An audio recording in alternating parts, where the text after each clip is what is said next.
Mr. David Leduc. My name is Kim. Welcome to the podcast. Thank you. Thanks for having me. 6 times Lethway world champion. Yeah. What made you start fighting? What made me start fighting? So I believe that every fighter, because I think you're a fighter, everybody's a fighter. Life is a fight. You're always fighting. Whatever you're picking up trashes, you're a tuk-tuk driver. Everything is fight. Life is not easy. And but I think if you want to go fight in the ring, you have to have a little bit of a trauma, a childhood trauma. You know, you have to want something. You have to have a little anger sometimes. So I believe that most fighters have either like a feeling that they want to show themselves or show somebody that they're strong. For me, I was always told that I was skinny. I was always told, my mother even, she said, I remember all my life at the doctor. She said, she didn't think I understood, but I understood. She said, my son, he doesn't eat a lot right now, and he's very skinny. And I remember that. I was very young, and to this day, I always wanted to prove that I'm strong, and size does not matter. And I fought guys that are, 100 kilos and heavier than me. And for me, it's all about showing strength without, I don't care about the size. But the main reason, brother, is that I got kicked out of the family house when I was about 17 years old in the middle of the winter, Canadian winter, at minus 20 degrees Celsius, minus 30 degrees Celsius, with no money, no food. And they said, okay, you have to go. Because I was fighting with my father a lot. Mm-hmm. And he said, you have to go. And imagine the people that are supposed to love you, they give birth to you. They're essentially saying to you, I don't love you. Like, leave. I don't want you in my, you have to go. So I felt absolutely abandoned. I felt absolutely unloved. And if I did not find martial arts at that time, I would probably end up fighting people in the street and, maybe become a criminal. I don't know. I had so much anger, but then I started training. I'm sorry to hear that, man. Thank you. Do you remember any specific moment at the time?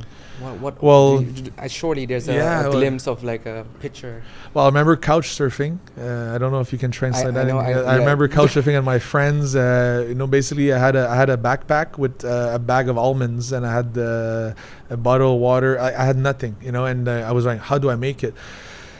But it was very hard. And then you're still channeling the energy. Like, your parents basically don't want you, so. But you say you're sorry, and I appreciate that. But at the same time, it's probably the best thing that ever happened to me, because if this did not happen, I would not be sitting here with you right now. I would not be in Cambodia, and I would not be a world champion. The fact that this happened made me. I have goosebumps. Look, it made me want to show the world, like, I can do this. It made me want to fight. And I remember my father. I was not speaking to him for many, many years, but I knew that he was receiving the newspaper every morning in his house. So I remember that if I make the front page of the newspaper because of my fighting career, he will see it, and it will be a little bit of a fuck you, like, you see, your son is successful. Even if you don't want your son, he's successful. Wow. I cannot fathom, because in Cambodia, our culture is very family oriented. So we stick together. Yeah. I cannot fathom. So what happened? If you're okay to share, why? Yeah. Like, we're just fighting a lot. It was all about. I was young, and I was, I don't really know. My mind almost protects me and erases it. We're fighting a lot. It almost got a little bit physical at the end. But we're just not getting along. My father and I, strong characters, and always fighting every day. It was very, very unpleasant in the house. Does that affect how you form relationships now? Well, yeah, because actually I would never do that. I would never do that to my kids. I think it's unacceptable to do that. I think, again, it's a bit of a weird thinking, because I think it's the best thing that ever happened to me, but I think it's also unacceptable. It's super bad to do. I would never do that to my son. If I have a fight with my son, I would be, look, we're sitting down outside for all night. I don't care. We're going to figure it out together. I love you. I will never leave you, Mm-hmm. So for me, I would never do that to my family. But yeah, definitely changes my perspective on life. Are you consciously looking out of your own behavior. Yeah. On how to be a good dad. Yeah, very much. I'm always questioning myself. Is that the right thing to do? I have also writing a little book right now, a little Bible for my son, only for my sons. I have two sons, 4 years old and 2 years old, and I call it the Leduc Bible, like the Leduc book. And I writing a bunch of advices and a bunch of stuff that I wish that, let's say, when I grew up, your dad gives you a book, say, hey son, here's everything that I learned in my life. You can have a head start. Here's all the mistake that I did. Here's a head start. I wish that all parents did that. It's like a user manual for life. Yeah, exactly. Like well said. That's pretty cool, right? Yeah, it's pretty cool. So I have like many pages right now. Publish it, maybe. Maybe. You publish it. Yeah, a lot of people would be like, oh, maybe some people don't agree with my mentality, but we'll see. We're going straight into it, so it's an abrupt start. But I do have one question here. Tell me. How does being a dad change your outlook in life? Well, that's good. I think it makes you more conscious about the person you want to become. So now, I'm always thinking after every day, did I improve myself physically? Did I improve myself financially? Did I improve myself emotionally? How did I become a better person? Because whatever my two boys see, they're gonna mimic. So I need to be like the best version I can. Like if I didn't have sons, I didn't have kids right now, you only have you to get yourself accountable. So now I have two little boys that are watching me like this, that are looking at everything that I do, my winks, my tics, the way I speak. They're copying everything, and that puts a lot of pressure. They're copying everything that I say, the way I speak to people, the way I shake hands, the way I look down, my confidence, my lack of confidence, everything. So I'm extremely self-conscious about everything I do. To be a role model. Yeah, I want them to be proud of me, and So I wanted to ask, does your family, you're gonna move around a lot. So do you get used to it for the lack of I would say, I don't want to say stability, but you do move around from country to country, from this place to that place. Are you accustomed to it? Yeah, we've done a couple countries now. We did Thailand for 3 years, Myanmar for many years, then Cyprus, and then Dubai for 1 year, Turkey for 3 years, and then Cambodia. So we did a lot of places, but I believe that I will live in Cambodia for the rest of my life. Obviously, during so to answer your question is yes. It's pretty normal now, but it's always stressful, we're moving tomorrow from Phnom Penh to Karong. It's easier when it's within the same country than internationally. But to answer your question,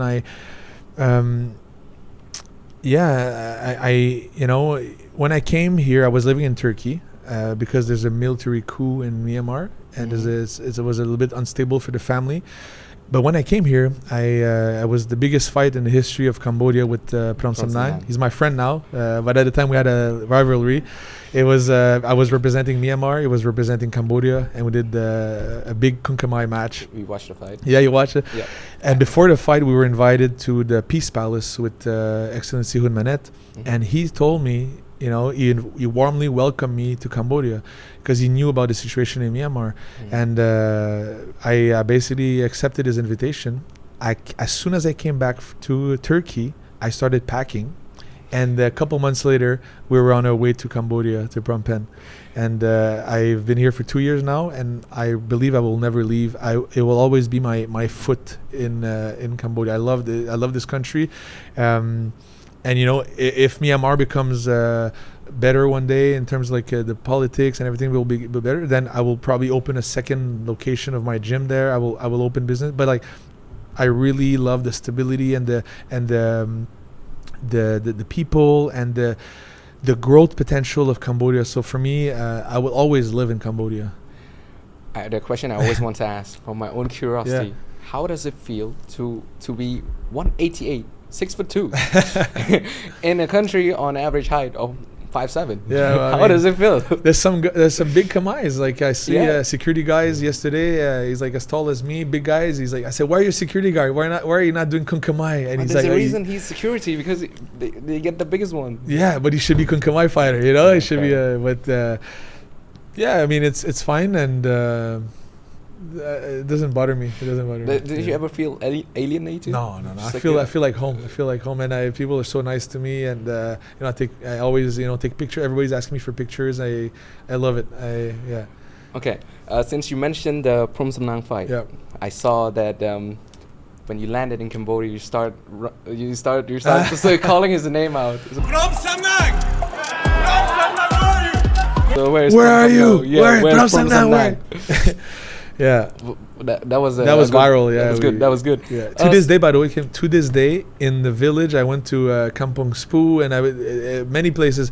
The guys, the people are still. Sometimes I'm just walking and I hear, "Where are you, Prom Sam?" They still They know- remember. they notice you. I think you made history. Yeah.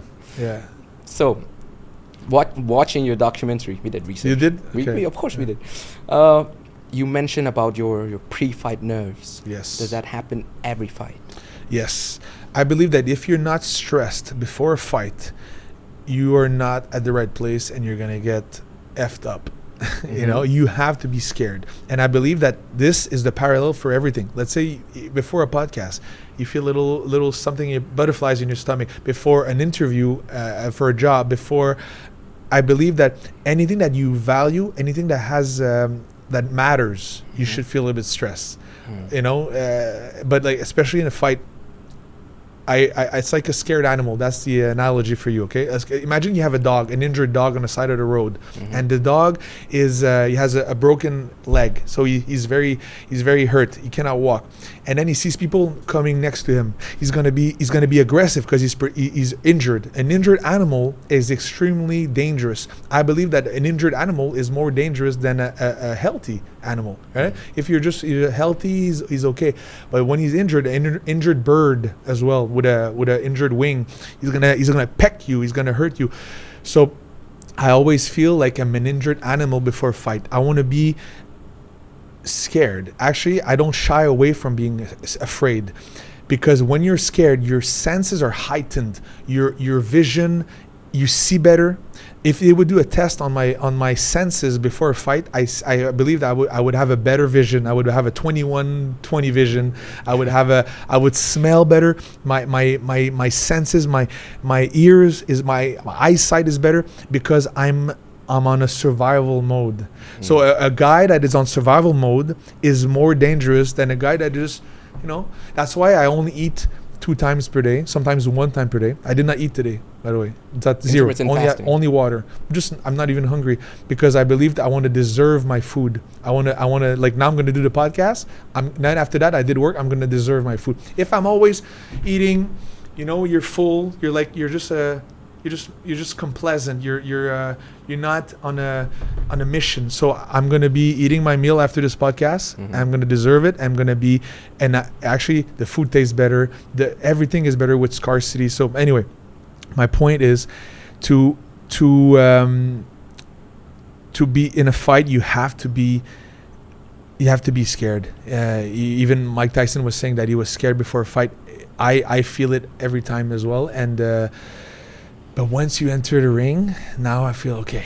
Now it's like I feel at the right place. But let me finish on that. The guy wants to take away what's mine. He wants to take away my income, my honor. He wants to humiliate me in front of my family and friends. He wants to knock me out. He wants to hurt me. He wants to cut me. He wants to make me bleed. He wants to destroy my career. He wants to take everything that I worked for. So this is supposed to piss you off. It's supposed to make me angry. I don't believe in the best fighters are never angry. I don't believe that. I'm angry. You want to hurt me? We'll be friends after the fight. But right now, you want to hurt me. You want to knock me out cold on the side of on the canvas, and you want to cheer. Oh yeah, you want to cheer on my defeat? Well, let's go, buddy. So for me, it's a very complex mental situation before the fight. So on one part I'm scared, on one part I'm angry, and I believe there's a parallel to be made on this and life and business or anything. Business. Yeah. That mentality keeps you safe, though. Well said. Absolutely well said. You're a smart guy. Exactly. I wanted to ask, so I'm going to name drop a little bit Yep. in my limited fighting knowledge. Yeah. So George St. Pierre, Yep. UFC champion, lightweight Yep. champion. Yeah. He said he fought just to not get humiliated. He's more afraid. The fear comes from being humiliated. That's For pretty you, much is it- what I'm is it- saying a is little it- bit, right? Like it's a little bit like that. He wants to humiliate me in front of my friends, my family. He wants to take away. So it is. I think there's no not everybody has the same mindset. You know, I'm sure but I think this touched a little bit what I'm saying. I believe that like it's not only that. For me, it's not only that. It's also like he wants to take away my capacity. You know, let's say you're not champion anymore. He's gonna take away your belt. That takes away my income capacities as well. So it's more complex than just humiliation. You know what I mean? But yeah, I think he's right. I agree with that. So, how do you control that pre-fight nerves? Well, good question. How do you control it? It's a mix of meditation and you just have to live through it. So before the fight, I do a thing called the warrior cry, the warrior scream. So I go in the corner, and I don't talk about this a lot because it's very personal and it's very intense. So I go in the corner and I basically essentially channel all this fear, this hate, this energy. I take it and then I scream as loud as I can. I just scream top of my lungs in the corner. Probably everybody in the stadium hears me. They're wondering what's happening, you know. And it's a couple seconds, and after that scream, brother, I feel the adrenaline in my blood pumping. I feel my eyes actually water. I'm almost crying. It's a weird emotion, you know. I'm crying literally before I'm going to fight. It's weird, and my heart, I boom, boom, boom. After that, it's boom, boom, boom, boom. I'm like, whoa. So it's basically telling my body. It's like a trigger. There's another guy who was doing something similar, but not at all the same. Tony Robbins. You know, he said before he goes to the stage, he hits his chest like 2 times or something. It's like a trigger. Like, okay, it's time to go. It's go time. It's go time. So for me, it's my warrior scream. And I was always training this when I was a kid with my sifu, my crew, right? In Khmer we say crew. My shifu is in Chinese. Shifu, it's like my coach. My coach was always telling me to be able to bring this energy forward, this warrior energy forward, to be able to kill right now, but then to bring it back in very fast. So I can legit right now, Hey, how are you today? Hey, nice to see you. I'm very happy to see you. So you see, I can go very aggressive, very switch fast. Yeah. Oh my. Dave. Yeah. So the Prom Nang fight. Yeah. I've always doubt your smiley part of the fight. So you did shake his hand and was after buddy. At the end. No, before. Okay. Before. He was hugging me more. For me, I'm not a big fan. It's not you. Yeah. That wasn't it. Well, before the fight, I'm always like very, like I said, a bit focused, very in my mind. Some guys, they hug, they party together. I'm not like that. I'm always like, after the fight, we'll be friends, you know. But this was a very interesting fight because it was, you know, the Kingdom of Cambodia has a very good relationship with Myanmar, where I have nationality in Myanmar. I hope to have the Cambodian nationality after my next fight because I dedicate my life here. Actually, that could be a clip, you know. My goal after my next fight is to get the national. I'll say it again, so we can clip it well. So, my goal after this next fight, my return fight. So it's gonna be my comeback fight. I've been retired since the Prom Sam Nang fight, but ever since I've been having my kid in Cambodia, my second son. I live here. I'm moving to Koh Rong Island in Sihanoukville, and I'm opening the biggest international gym in the history of Cambodia. There's never been a gym like this. We're marking history. And I will also do my comeback fight, which will bring a lot of eyes to the kingdom.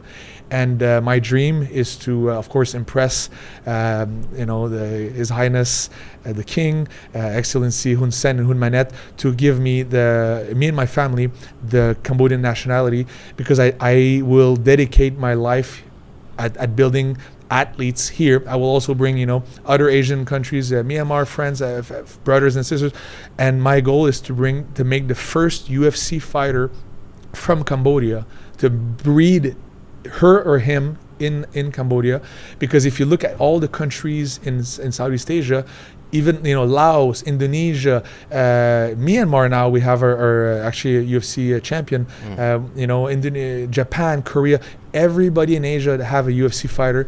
We don't have one in Cambodia. So my goal we is gonna take the highest talent in Cambodia and to make and teach them grappling, MMA, striking, Kung Khmer, right? Everything to make them the best fighter possible. So then one day we can have a Khmer UFC fighter. So hopefully I can be I can make Cambodia proud and be here. First of all, on behalf of Cambodia, I would like to say thank you. Thank you very much. Well, thanks to you for welcoming me in your country, and the people are very welcoming, and I really believe that Cambodia is the real land of smiles. I don't want to be rude to other countries, but there's other countries that are called the land of smile, which I don't believe they are. Okay, I think that Cambodia is the real land of smile. I've lived in both countries for many years, and it's for me it's not even close. I don't know. Is it because maybe we right now we have a bit less of tourism? Maybe, right? Because maybe when a country has so much tourism for many years, for decades, potentially, you get maybe a bit tired, or sometimes the hypersexuality or the drunk tourist, maybe it kind of piss you off, and maybe it changes it can change your attitude towards the foreigners, right? Yep. That's enough. So we'll see. Time will tell with Cambodia, right? If with the influx of tourism, if the essence of the Khmer people are going to remain the same, I have a feeling it will. I have a feeling it will. Surely with you around, the blueprint for Koh Rong is going to be so big MMA gym, and sunny beaches, yes, coconuts, and parties, and that I'm sure that. But the foreigners need to be on check, because I don't want to have another the KPP or something. For me, I want to have, like, if everybody's respectful of the you can party, you can drink, you can do on, because it's already happening on Koh Rong right now. But like, if you're out of line, you're gonna get smacked, baby. To get out of my island.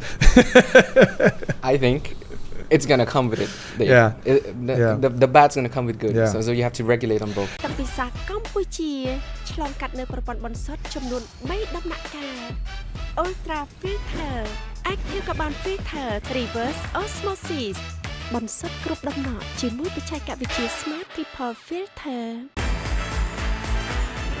Cambodia Cola កូឡាថ្មីឆ្ងាញ់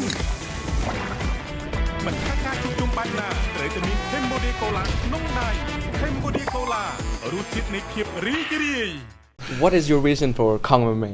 The reason for that? Vision. Okay, the vision. Well, I think we touched about it a little bit. My vision for Kong is to make history as the first international center for mixed martial art. So we have BJJ, which is grappling on the ground, Kung Khmer, Letway, fitness and yoga, strength. I want to have a place where people can come. So I want to bring a lot of tourism to the country. A bit like there's 3,000 gyms in Thailand, and there's a lot of Muay Thai gyms. I lived there for many years, and I saw what they do, and it's great. It's great for the tourism. And here we don't have a place that is that high caliber, high quality gym for world champions and beginner alike, for everybody. But especially because usually the hobbyists or the beginners, they tend to go where the elite are training as well. It's cool to train alongside your athlete, your idols, right? So when I was living in Thailand, I went to a Tiger Muay Thai and other places, and I was actually they used me. I was on the big banner on the gym. They used me for publicity to bring the more people.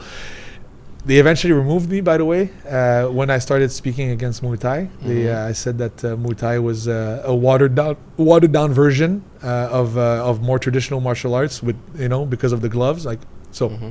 Eventually they removed me from the banners.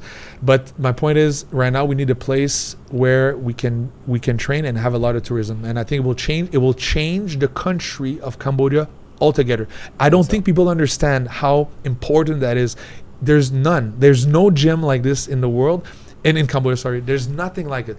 We are about to change the world completely. My goal is to invite His Excellency Hun Manet when the time has come to give me the biggest honor in the world, to come cut the ribbon of this. Because right now, the island of Koh Rong in Sihanoukville, I already met with Excellency the governor of Sihanoukville. The mayor of Koh Rong. We are ready. The deputy prime minister Say Samal already came recently.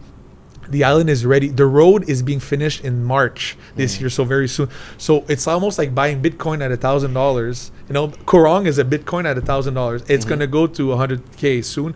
But like, I've never been so early in my life in any place. So if you have extra income, go buy some land in Koh Rong or get something, because it's going to be crazy.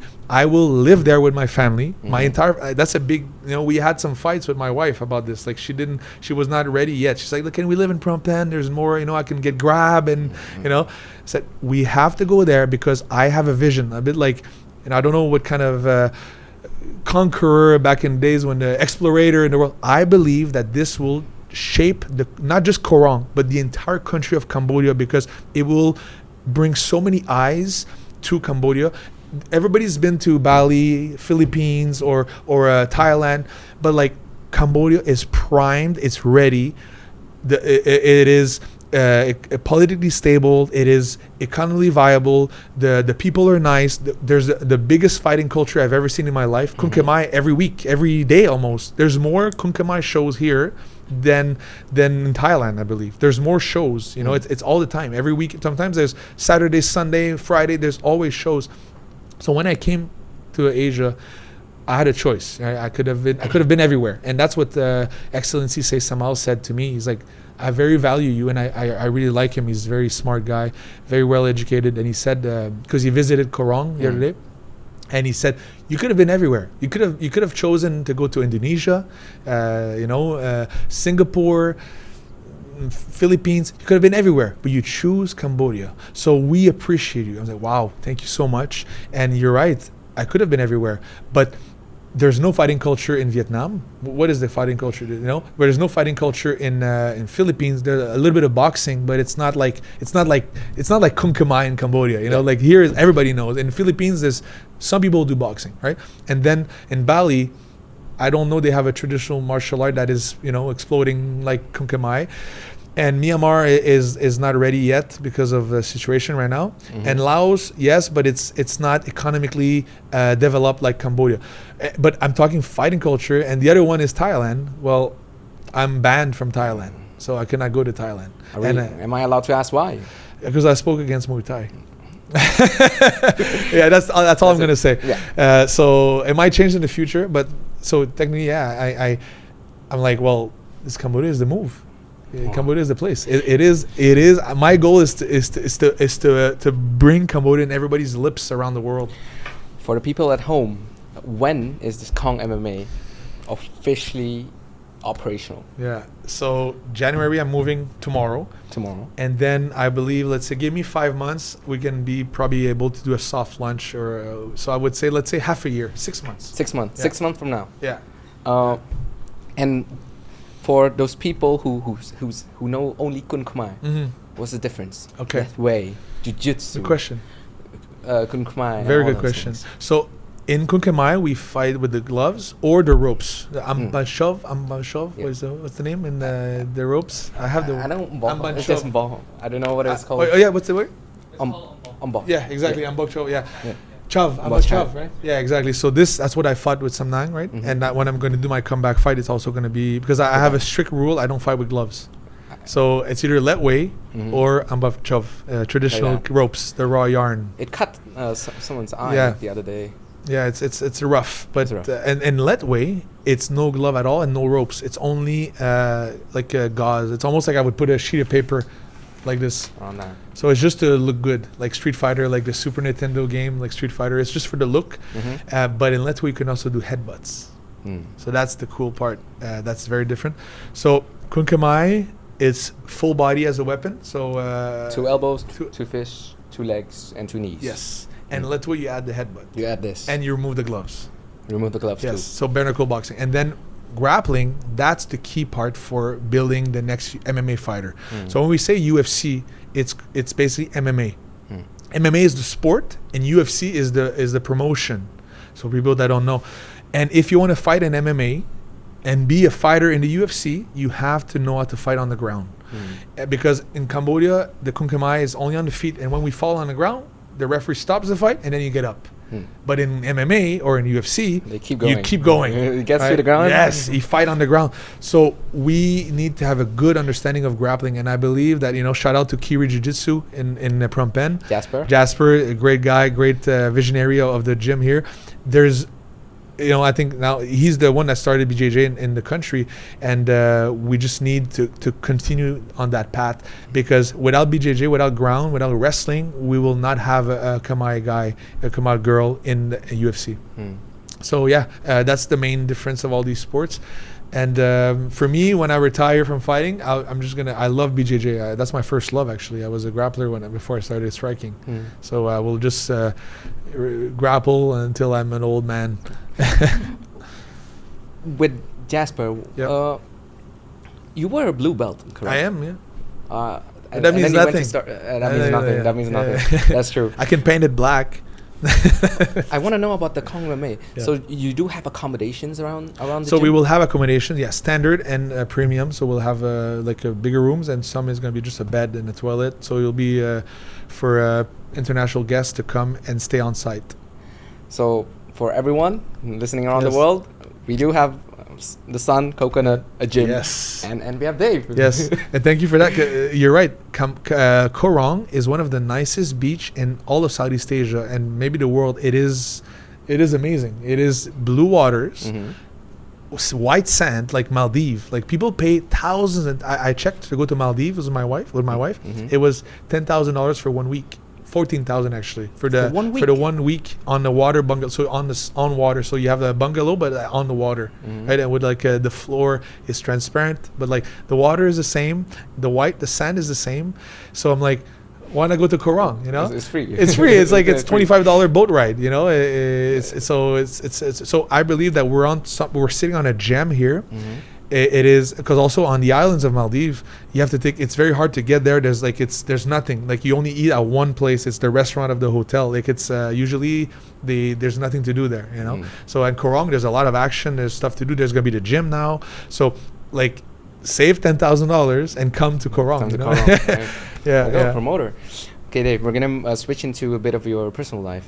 I want to know how much of an impact that your I would say wife, but you met her in 2016. Yeah, good. Yeah. Yeah, not guess. It's good. I remember. So how much of an impact that she has on your personal success, your fighting career? Yeah, well said. Big, massive. If not, she's my muse. Muse means she's my motivation. She basically took me when I was making $200 a month for if I was fighting. So if I didn't fight, I make $0, right? So that was when I was at my absolute beginning. But I believe that women, they take a gamble on their man, right? So let's say I don't know your parents, but like they're basically gambling. Okay, this guy is gonna bring me to this. He's gonna bring me to business class one day. He's gonna bring me to this. And like sometimes the girls, they make a bad gamble. It happens. It's gambling, right? So you have to judge. You have to choose carefully who's gonna be your provider, who's gonna be your partner. And for men too, right? Technically, we can also choose bad too. We want to choose people that are loyal and that are supportive. But essentially, she gave me the motivation to like to want more, because before meeting her, I only had to take care of myself, and I'm like, it's easy. It don't cost me. I don't have to eat today. It's okay. But now you have to take care of somebody. Oh, I really believe that you start becoming a man when you start taking care of somebody, or like I'm talking like a man when you take care of other people. Whatever it's take care of your mom or take care of your father or your I think children, but also a spouse. Basically, responsibility forges a man. like when you take whatever it's employees, they have a lot of employees, like that's responsibility. But if you're only just like you live alone in a studio and you have nothing to get, you just go to work and come back, you just, then you're, I'm not saying you're a bad guy, but you're not a man. Okay? I feel like you do rise to the occasion, when you have someone to take care of, you have to show up every day. Yep. I will say, and I might add something here. That's something cool, and I learned recently, and it makes so much sense. The real test so when a woman is with a man that has nothing, that's her test. Like, will she stay with him? Okay, because when he has everything, it's not a test anymore. Let's say my wife. Now we have very, very great. I'm very grateful the life that we have right now. It's not a test anymore because she wants anything, she can get it. The real test when I had nothing, because she had the beauty and or she could go with any guy. She could have been with the richest guy in Phuket. At the time I was living in Thailand, we met in Thailand. She could have been with any guy on a yacht in Dubai. She could have, but she chose to be with me in a shithole in Phuket, making $200 a month. Think about this. So now, but the thing is, my test was not then. My test is now. Okay, a real test of a man when I have nothing. That's not hard for me. I'm with a beautiful woman. She wants to sleep with me. It's not hard, right? But the real test is later, because now I can go with. At the time, let's say my choices were a little bit limited. Let's say, right? Like you cannot get any girl you want, because some girls they need more luxury. They need more. So let's say. But now I can get anyone I want. That's when you see the true loyalty, the true heart of a man. Will he stay faithful to his wife? Will he be rise to the occasion, right? Because it's not hard when it's not hard back then, but now you have money, you have power, I'm a world champion. No, people know you. People know me. Anybody would I can see with anyone I want. But I don't want. I want to be with my one and only, my ride or die, my day one girl, my OG. At the time, what do you reckon she saw in you? Good question. What do you think she saw? I don't know. You said you have $200 to your name. Well, let's be clear. She saw me naked. I knew he was gonna go there. I think we can leave it at that. Nothing else. That's 1 million views right there. That's what she saw in me. She saw me naked. I knew he was gonna say something like that. But I think to be serious, she saw my drive and my ambition and maybe my energy. I think I was not just like, yes, babe. I was ambitious and I was working and I was meeting people. Writing emails, writing to promoters. Can I fight for your promotion? So I guess a girl wants to see the. Do you have initiative? Are you working? Are you trying to get out of your situation? So that's the biggest thing for a woman. And I want to say something a bit controversial, but I think it's the truth. It's controversial because there's the whole feminism movement around the world. But I believe that I believe that feminism. Okay.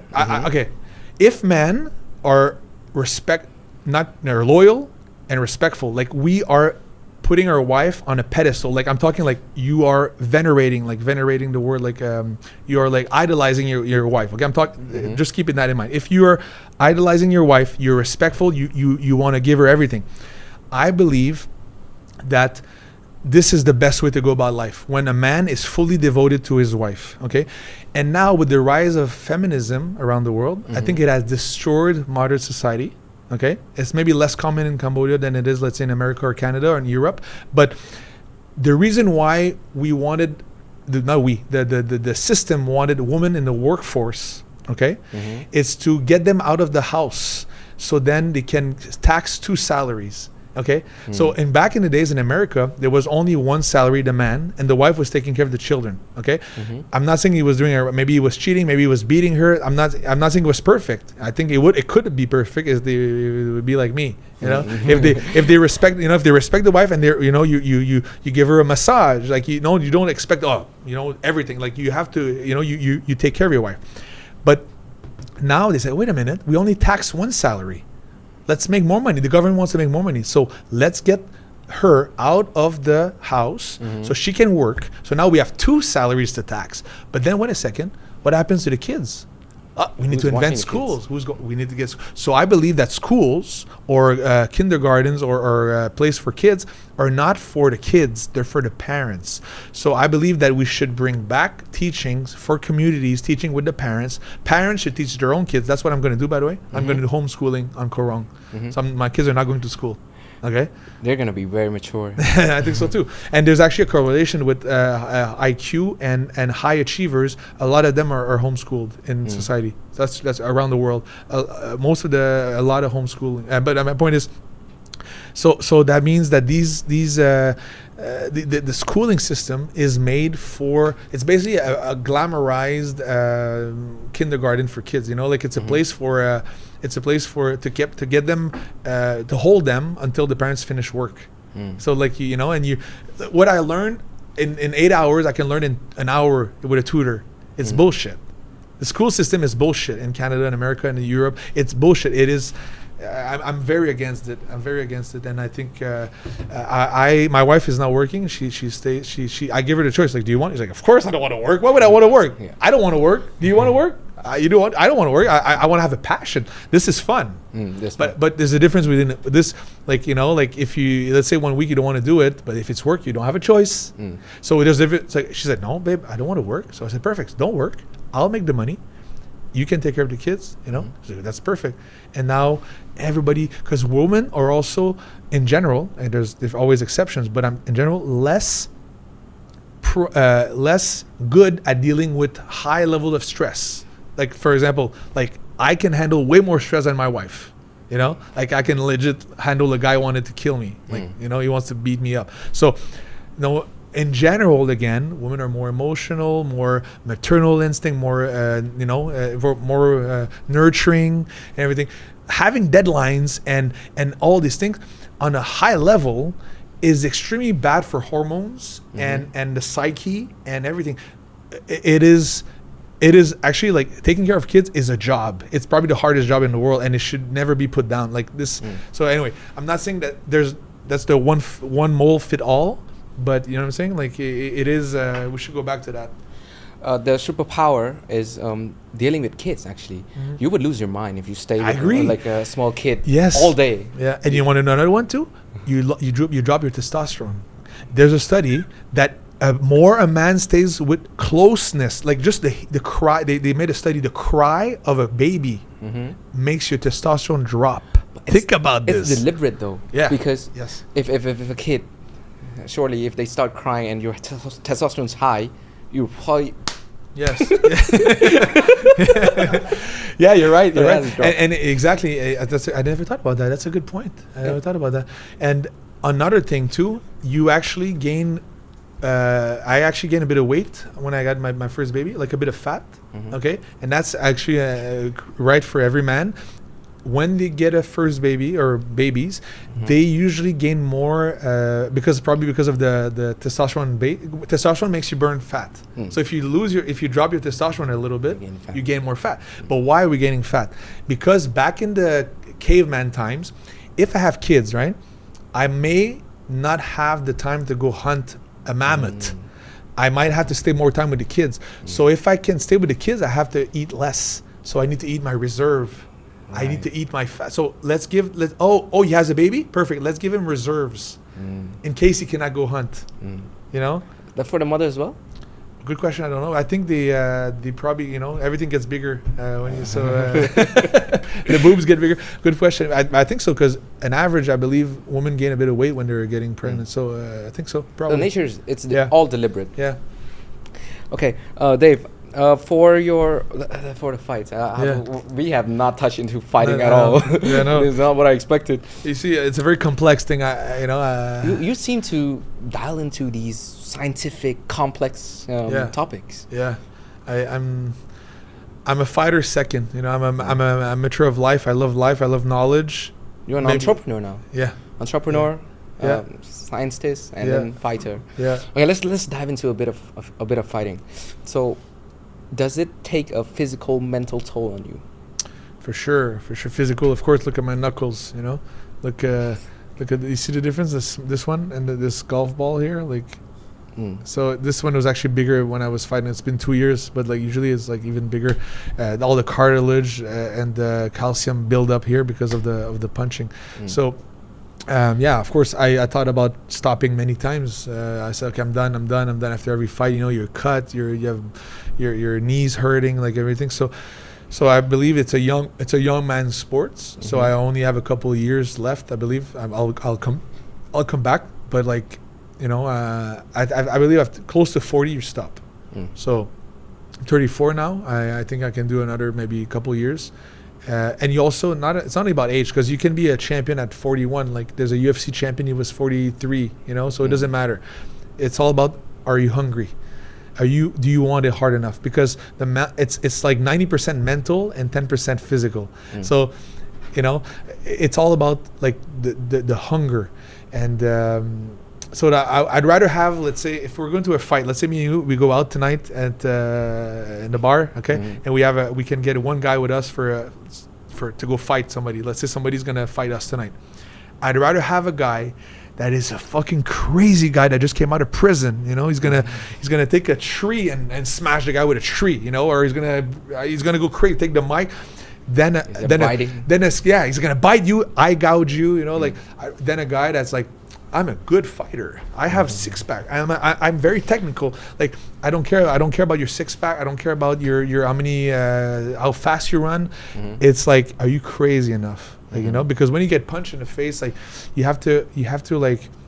That's one thing I can say that I have, and I realized that over the years. I was never talking about my skills. I don't like to talk about this, but I realized that I have that because of probably the reason I was geeked out. You know, I have a lot of not only I have a high tolerance to pain, but I like it because I believe that I was so hurt by my parents. I was so hurt I had so much pain that I became to like it. I became like, I'm able to live with it. It's almost like it wakes me up. Let's say I get punched in the face. Some guys, like they're like bleeding. They're like panicking. It changes their mindset. They're done. Like, okay, like you already see one punch, or the blood starts to leak in their eyes. You can already tell their mindset is gone.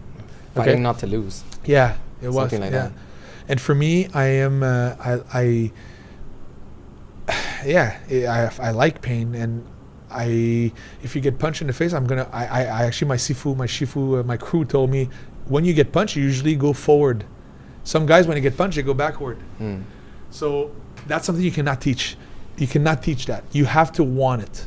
Dave, you know, looking through the comment sections of your YouTube channel and some of the documentaries, people say you're smiley, you're all happy and all that, you know, in the sun. But people always say that there's something in your eye that you're a bit unhinged. There's some darkness. Is this true? What do you think? Probably. Maybe. I always say there's two Daves. There's the Dave outside the ring and the Dave's in the ring. When I'm outside the ring, I believe I'm a kind guy. You know, I'm vegan. I'm trying to be nice to everybody. I smile. I'm not even forcing myself. It's just natural for me. But I think when I go in the ring, or the inner Dave, the hurt Dave, the Dave that was hurt comes out, and he's not so nice. Are you? Is there any deliberate actions to heal it, or you just leave it the way it is? It's always going to be there. It's healed in terms like I'm conscious of it. Like it's healed. I'm conscious of it, and I realize. Let's say I lash out, or I'm going to fight, or I'm going to scream at let's say I realize that I know why. You know, I know why. It's because of that. And a lot of times, like I realize with my wife, okay, I did that. I said that to you because of that, or you know, I have a detachment. You call that detachment syndrome, like abandonment syndrome, because I was abandoned by my parents, right? So I feel like fear of abandonment. Fear of abandonment. Yeah. So let's say we're fighting with my wife, and I'm like, oh, I'm fearful. Like I don't want to lose my wife. So there's always that trauma. So there will always be there, but at least I'm conscious of it, you know. And but it's always gonna be there, and it's okay because it's my personality now. You know, like that's how I am. That's how I am. You don't have to answer this, but is the relationship? Is there any chance of reconciliation? We did. I did it. I took the first step, and I wrote a letter a couple years ago, and we did, yeah. We Couple did. years ago. So it's a couple years ago now we reunited, and I came back, and we went to the Christmas dinner at the time, and we basically were in good terms now. It's still, it's still like in the back of my mind sometimes. I'm still conscious of it, but I can talk to them, no problem. Yeah, it's okay. I think it gives you more peace. Yeah, it has to be. You have to make. I believe that whatever happens, whatever, the hardest thing would be like Charlie Kirk and that got killed, right? I believe even that you should forgive, and I think she did. I think she said like, I forget. So I believe that there's nothing like too big to forgive. So you should even forgive the killer of your spouse. Imagine like that's You're talking about Erica Kirk. Yeah, exactly. Like his wife. I don't know if she did, but like I probably did because you're Christian.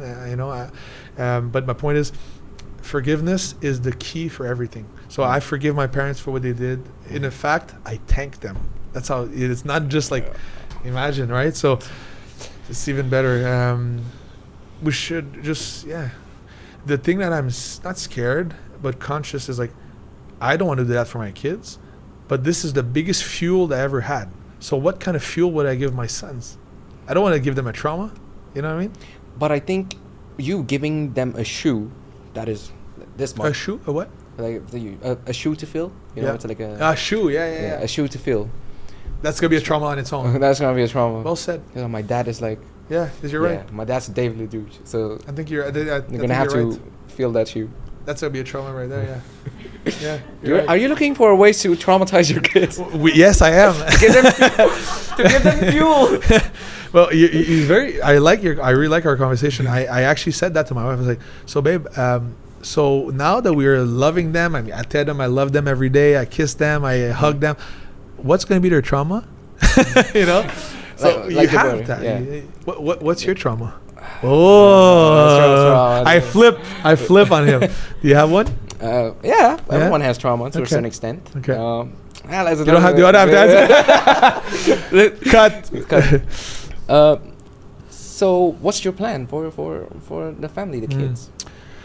Well, I want them to live on Korong, no shoes, no shirt, sun, vitamin D, fruits, coconuts, like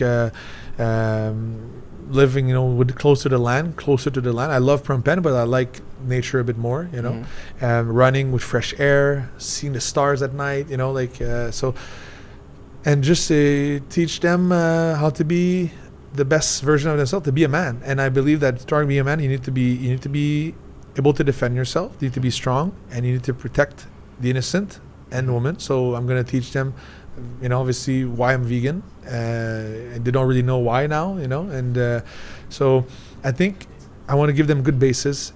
I told my wife that they need to do at least one professional fight, like one kunkamai fight at least. Okay, why? Because I want them to experience the stress and what I'm talking about. Just one. I don't need to be a career. Just do one. Train to be a high achiever, be skilled, do one fight. I don't care if you win or lose. I want you to win because you're a Leduc. You win. But like, if you want to do more after that, you want to do a career, great, because it gives you good perks. I'm here because I'm a fighter, right? Like if I just be, you brought me here because so it brings you good perks in life, of course. But I don't need them to be a professional fighter in life to, they could be anything they want. Before we do the intermission break, so does it stop at 2? We go 3, 4? Yes. The kids. The kids. Oh, no, we're done. តាំងពីសាសកម្ពុជាឆ្លងកាត់នៅប្រព័ន្ធបន្សុទ្ធចំនួន3ដំណាក់កាល Ultra Filter Active Carbon Filter Reverse Osmosis បន្សុទ្ធគ្រប់ដំណក់ជាមួយបច្ចេកវិទ្យា Smart People Filter Cambodia Cola កូឡាថ្មីឆ្ងាញ់មិនថាការជួបជុំបែបណាត្រូវតែមាន Cambodia Cola ក្នុងដៃ Cambodia Cola រសជាតិនៃភាពរីករាយ Okay, so I forgot this the first ever question that I asked our guests on this podcast was what makes you happy? What makes you happy? Get out of bed? Wow. In the morning. Wow, good question. Reason.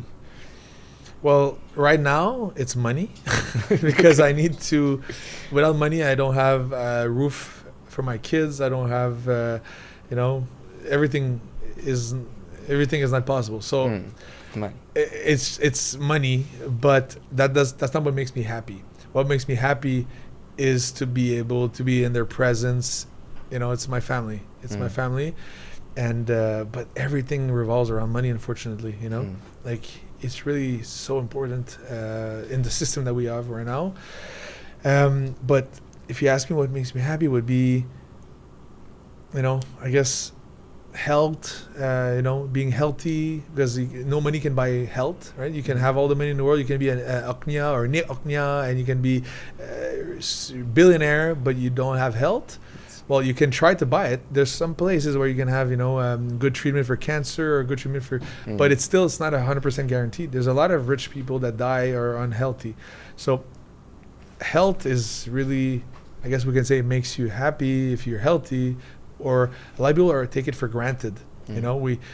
It's the most important thing. If you're right now, you wake up and your kids are healthy and you're yourself and your spouse is okay, you're already more winning than anybody in the world almost. You're in the top because it's crazy. Once I don't know if it happened in your life or you had an injury, right? Like one small injury or one small disease can change your perspective on life or on right away. It completely changed everything. So, and even if you have money, you still have to take time, and it takes time to heal, or it will take you months and months. So during that time, you're stressed and everything. I would say health and martial arts makes me I like it. I like to be able, the discipline of it, and I think martial art has deepened my quest for knowledge and my curiosity. And I think because of martial arts, I was able to learn about veganism, like it. So it's not, I cannot pinpoint one thing, but martial arts makes me healthier. So that's good. Makes me faster, stronger, which is good for my kids and my family. And then it gives me more freedom because, training is only a couple hours a day. The rest of the time I can read books and learn. It makes me smarter. So let's say martial arts makes me happy. Martial arts makes you happy.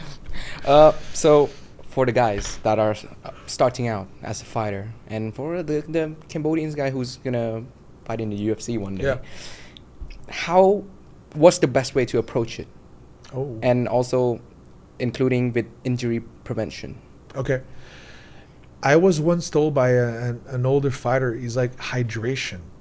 And I was like, wow, what do you mean? He's like, well, actually, he said, when I had injuries, he said that he was always drinking a lot of water, because a lot of injuries or disease starts with dehydration. So he's like, I think he had a muscle torn. It's like he just drinks a lot of water. I was like, wow, interesting. We don't understand how much power the water has. And I don't know if it's placebo or whatever, but I did do that. I had an injury on my knee at one point, and I just I drank a lot of water. You engorge your cells and your muscle, and you give them the fluidity, and you lubricate them. So I would say, if you're injured, or if you don't want to get injured, hydrate a lot. There we go. Yes. Let's do it. Let's do it. Cheers. So I'm expecting my check from Kamai Beverage very soon. We're expecting the check. Lane Pov, right? It's Lane Pov and Lane Meng. My address is, I'll send it to you. So hydration. Yeah, hydration for injury. And what's the other question? What is there any other aspects in approaching? I would say flexibility. So stay flexible. Flexibility is youth. When you age, you become less flexible. You become stiffer. So the longer you can stay flexible, the longer you can stretch your muscle, you are basically sending a signal to your body you're staying young. And basically, like let's say a runner that has his calf, or his thigh, quadricep torn. It's essentially is that the muscle wanted to stretch, but it was at the maximum capacity, so then it snaps. So flexibility. So you want to be able to be an elastic. You want to be fluid, like like water. Like Bruce Lee was saying, be fluid like water. Water again. Hydration. So basically, I believe that strength starts with water. Strength begins with water. We are 80% water, 70% water. Like, you know, I think we're a lot of water, right? we're a lot of water. So we need to take water seriously in our body because like we are water essentially. Like, you know, if you dehydrate me completely, how much Dave is there? You know, like, I don't know. It's like, does it fit like this? You know, yeah. Probably not. Not much, right? ជំរាបសួរទស្សនិកជនទាំងអស់ខ្ញុំសូមអរគុណដែលបានចូលមើលអេពីសូត Kim Son Podcast មួយនេះខ្ញុំសូមរយៈពេលបន្តិចទេដើម្បីរំលឹកឲ្យទស្សនិកជនទាំងអស់បានពិសាទឹកឲ្យគ្រប់គ្រាន់ម្ចាស់ឧបត្ថម្ភកម្មវិធីទឹកពិសាកម្ពុជាគ្រប់ដំណក់របស់ទឹកនេះបន្សុទ្ធទៅដោយ Smart Triple Filter ហើយវាផាសុកភាពមែនតើហើយមួយទៀត Cambodia Cola ទឹកក្រូចកម្ពុជាខ្ញុំជ្រើសរើសទឹកក្រូចកម្ពុជាដើម្បីភាពសប្បាយរីករាយនៅពេលជួបជុំគ្រួសារនិងមិត្តភ័ក្តិច្រើន So Mokun. Our editor snuck this question in. So a month ago, we were making fun of him the whole time. He lost his fight. It's 0-1. It's him. Yeah. So how do we bounce back? Yeah, good question. So Andrew Tate was making his brand as, you know, top G and as a fighter. I actually like a lot of what he says. Actually, a lot of his words are in the Leduc Bible. You know, my Bible that I had, because he has a strong speech for men. A lot of good stuff that he says is really, really good for boys to strength, confidence.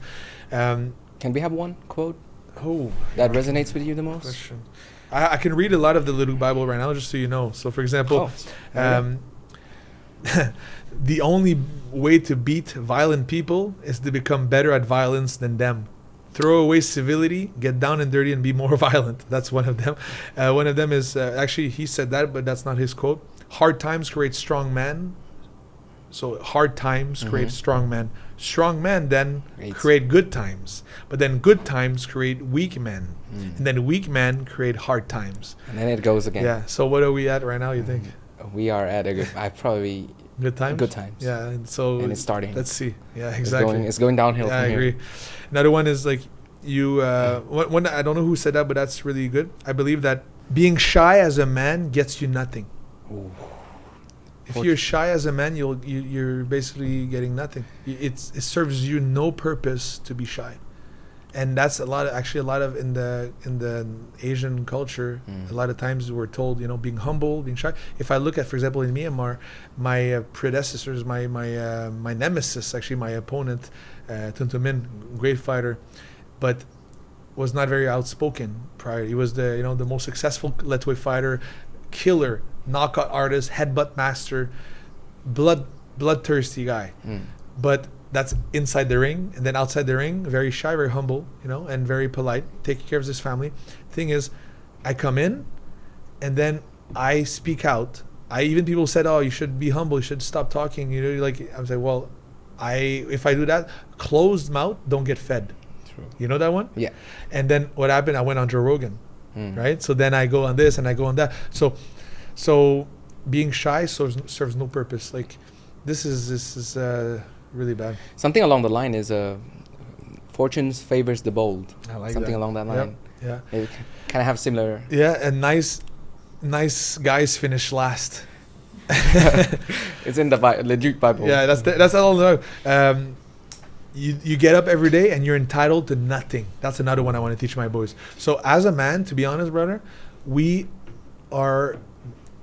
have it very hard in a way because we are born, and that's to continue on the segue for earlier today, right? We are born, we're of no value, we have no money, no strength, we have no respect. We have to build ourselves up to get that respect, right? It's hard. Yeah, and a woman is born, again, I'm talking, you're born with a looks, you know? A woman can, right outside, me and you, we go outside, let's say. Okay, it's hard because, but let's say we go outside. How easy you think it is to sleep with a girl? Let's say they don't know me, they don't know you, they don't know that you're a millionaire. Okay? Let's say they don't know that we have money, they don't know that. They did a test on YouTube. The guys, they were asking girls, "Can I sleep with you?" Like, no. They did like 20 girls. They all said no. Then the girls came, said, "Can I sleep with you?" "Yeah, where?" Every guy said yes. And I said that to my wife. She's like, "Yeah, you're right. I didn't realize that." Yeah, like the girls, are in control of the sex. Okay, we call that a sex maker. They are in control of it. They are the ultimate prize. Think about that. It's true. Everything revolves around sex. They choose.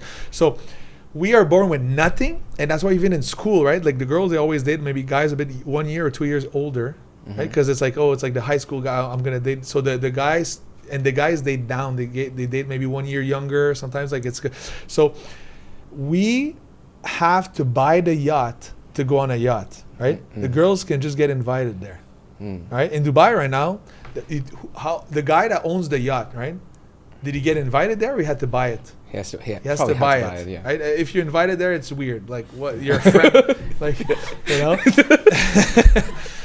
So that's true. So, but the girls, there's like 10 girls. They're just there because they have nice eyes and assets, right? So that means what? That means that the prime of a woman is youth, right? They are born with this, and we're born with nothing. And if everything goes well, listen to this. If everything goes well, we are building our character, building our wallets, building ourselves, building our business, and we will become a high value man. But as we grow, the value, again, I'm very blunt here. The value of the woman goes a bit down. Okay? Because what do we value?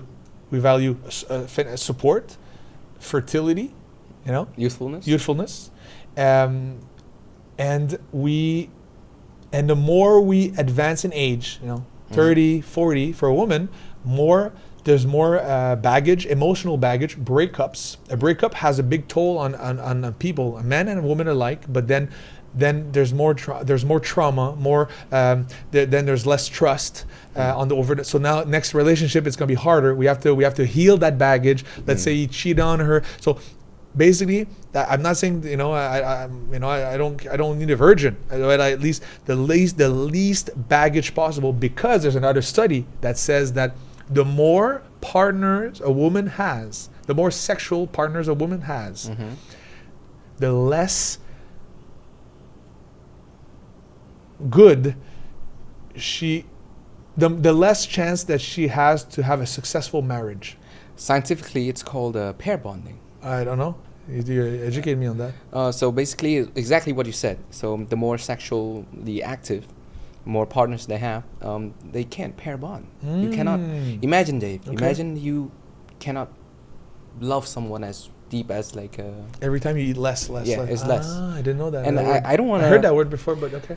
I really don't want to live that way. Imagine you are unable to love. Yeah. No, it's bad. That's and you know what? Sadly, it's not the same for men. It's not for men. It's not as bad. It's more because a woman has a window of relation. Let's say 1 week per month, right? But we can get pregnant girls 2 times a day, 3 times a day. I could get a woman every day. You know, like how it's true.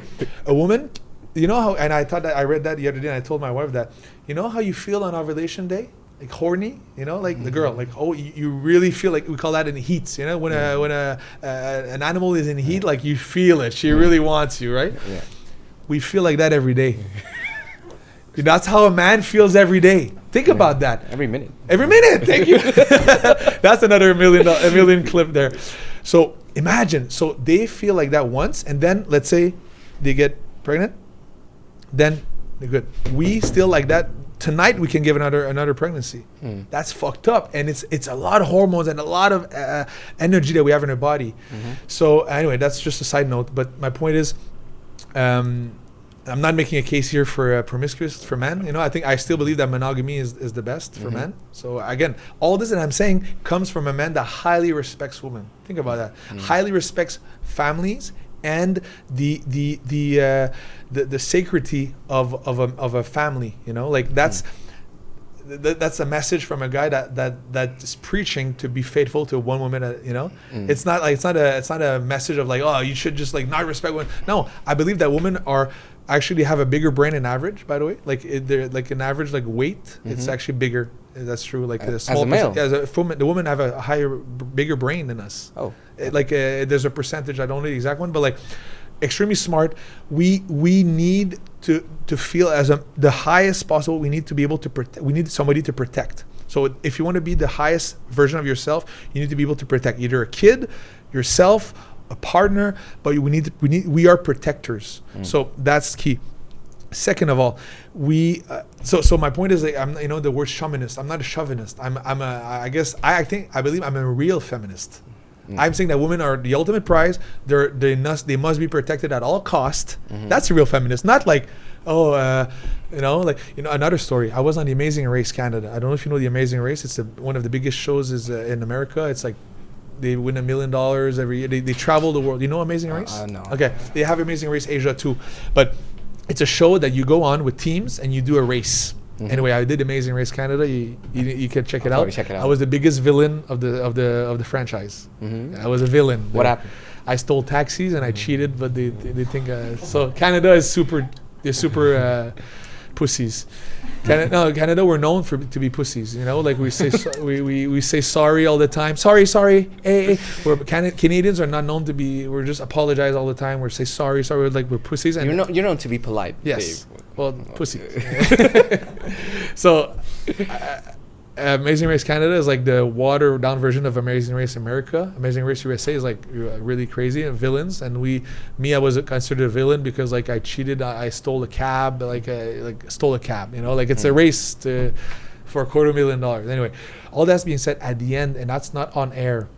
And I wish I answered correctly. On the race, there was another team. It was two lesbian girls, and they were twins, twins lesbians. They had trauma.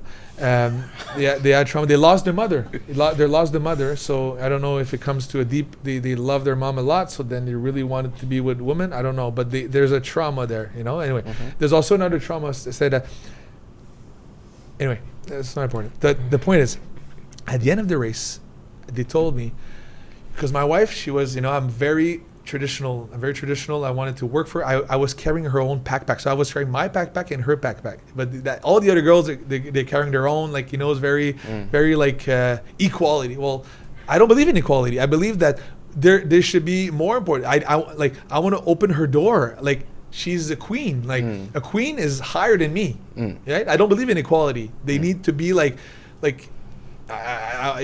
she's the queen. Yeah, exactly. Okay. So that's another one. I never said that, but I like that. I don't believe in equality. I believe in the woman is superior. We have a duty. Thank you. Exactly. So at the end, they said, Dave, you guys were you're regressing woman. I said, why? Well, she doesn't want to work. At one point, we had to pick a shovel. She's like, I don't want to shovel. I don't want to work. Who wants to work? And I said, that's okay. Just tell me where to dig. I'll dig. So I was doing extra work because she's my queen, right? But then at the end, they gave you shit pretty much. They said, well, you're a regressing woman because women, what is he teaching? The woman shouldn't work. I'm like, well, so I didn't know what to say. But now now I know what I should have said. Basically, I don't even know. I said something like, well, I don't care, whatever, do you and we do us, But essentially she was basically telling me that my version of life or my version of feminism is not good, right? She's saying she should work. So what I would say to her right now is that, so what? There's only one way? Isn't it feminism? Let the woman decide, let the woman let empower her to do what she wants. What if she doesn't want to? What if she wants to do that? She wants to do her nails. You don't want to do your nail. You want to, what if she wants, so she should also love men? Because they like women. They like women. Yeah. So in her book, it's almost disgusting that she likes me too. You know what I mean? So in a way, she's kind of forcing her own, the only way, not, it's her way or the highway. And that pisses me off. Because let women decide, and it's a spectrum. Women, some women want to have high career, some women want to be politicians, some women want to let them decide, But we know that actually, we're not saying not to do it, but we know that a high stress environment is not good for her hormones. And so you can do it, but it's maybe not the best way. And also, it's better if you take care of the kids, by the way, too, because you will feel more fulfilled. You will raise. So, we're not forcing anybody, like you said. We're not forcing, but we're there's also nice signals that says what is equipping you the best way to live your life. That's a really good argument. We should tell them to let her choose.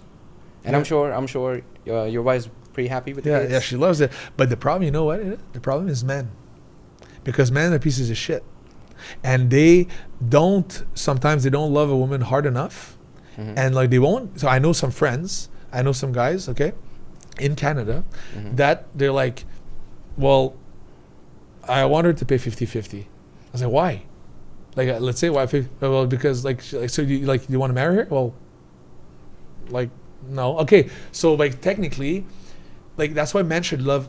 We should love deeply, and we should take care. Like, so my point is like I was gonna say, I forgot my train of thought, but like we. Let me help. So most girls, let's say, would choose if they had the choice. Like most girls, if I give them I'll give you $20 million tomorrow, they won't go out of their way to go work. You know, like unless they're extremely passionate about, let's say I'm a doctor or I'm a nurse, but even that, you tell me that you're gonna work like you all the time, 7 days a week. Yeah, come on, exactly. No Thank you. chance. So my point is, I don't care if you're a teacher. Some girls, like, they convince themselves like, I really love my job, I love kids, I really love my teacher. Oh yeah, why you take a vacation? Don't take your vacation then. That's true. I wanted to ask, you just touched on it. What do you think of the guys who do 50-50 on dates? I mean, they have a vagina. That's not Clip farming. Clip farming. I mean, I don't believe they're a man, or they're not there yet. They're not there yet, and they're not tapping into their provider part. I think a man becomes a real man when you become a provider. When you become like I said, responsible for somebody. And if you're gonna go on a date, and I've done that too. So you know, because I was indoctrinated with the Canadian way, you know. But like I call that indoctrinated. But like I believe that once you tap in, like if you want to date, well then have the financial means to do so. You know, like, or then continue to masturbate until you're ready.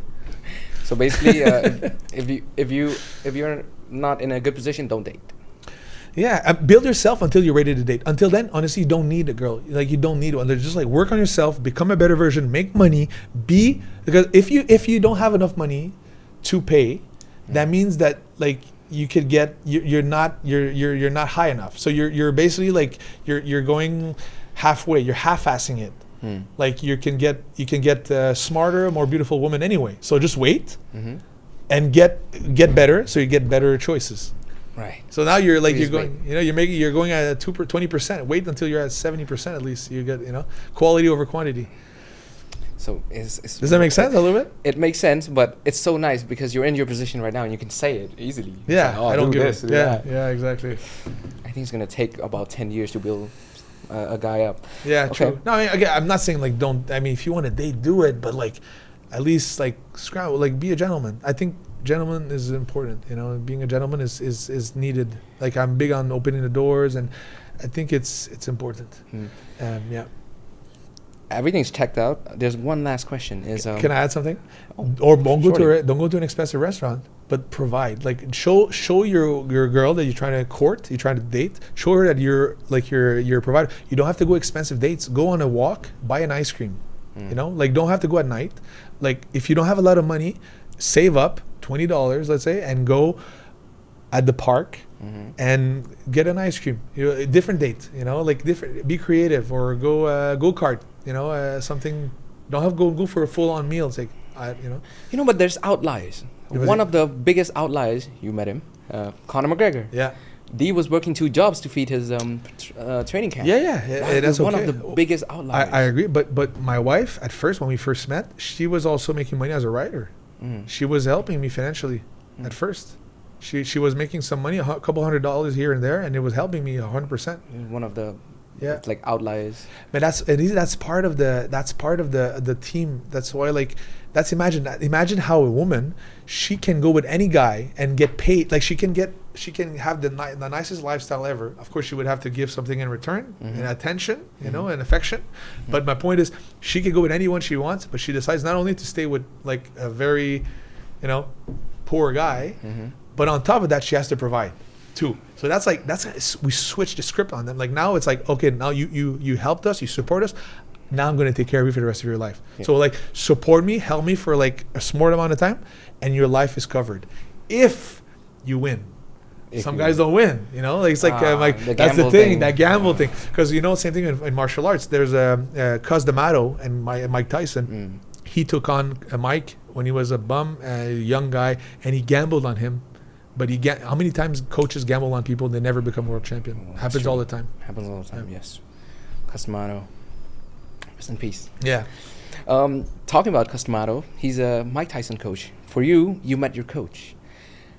How much of an impact is it like a brotherly thing, or is it like a father figure? It's more father figure, really? Especially the fact that I went to see him after I got kicked out of the house. So for many years I didn't even have a family, didn't have a father, and he took me in when I had nothing, and he taught me more than martial arts. He even helped me with girls. I was asking for some advice about dating and everything. At one point I was even almost suicidal, and I called him. That's the first guy I called, and he's like, "Come on, you're okay. I'll see you tomorrow at the gym." I'm like, "Okay, bye." So like I could not even say like, I said no, like I'm serious, like I'm done, like bye Sifu, I love you, like see you tomorrow. Like, oh, okay, like anyway. ទឹកពិសាកម្ពុជាឆ្លងកាត់នៅប្រព័ន្ធបន្សុទ្ធចំនួន3ដំណាក់កាល Ultra Filter Active Carbon Filter Reverse Osmosis បន្សុទ្ធគ្រប់ដំណក់ជាមួយបច្ចេកវិទ្យា Smart Triple Filter Cambodia Cola កូឡាថ្មីឆ្ងាញ់មិនថាការជួបជុំបែបណាត្រូវតែមាន Cambodia Cola ក្នុងដៃ Cambodia Cola រសជាតិនៃភាពរីករាយ I don't drink for 10 years now. I don't do drugs. I'm vegan.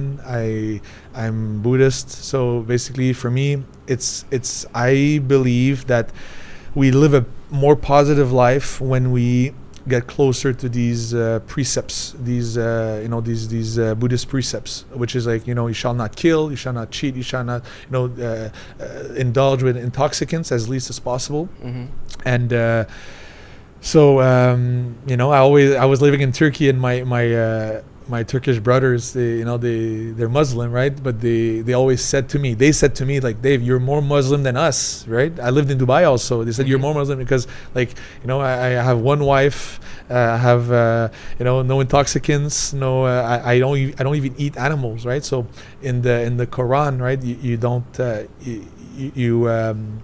you don't eat pork, obviously, but technically the most halal thing you can do is to abstain from killing them at all, right? Yeah. There's a reason why in the Quran it says you should have a very sharp blade and to cut the throat of the animal in a swift motion, because so we want the animal to feel the less pain possible, right? So if that's the goal of God, to make his animals feel the less pain possible, well, the most beautiful thing you can give them is no pain at all, right? So technically that's why there's a big vegan association growing in the Muslim world and in Turkey, because it's more halal to not kill animals. You understand what I'm saying? Yes. Does that make sense? I grew up in a Turkish school, so there you go. I'm very familiar with the halal stuff. So basically, like by default, every vegan food, every fruit, a mango is halal. Right, like because you don't kill. Halal means like less suffering. So anyway, my point is,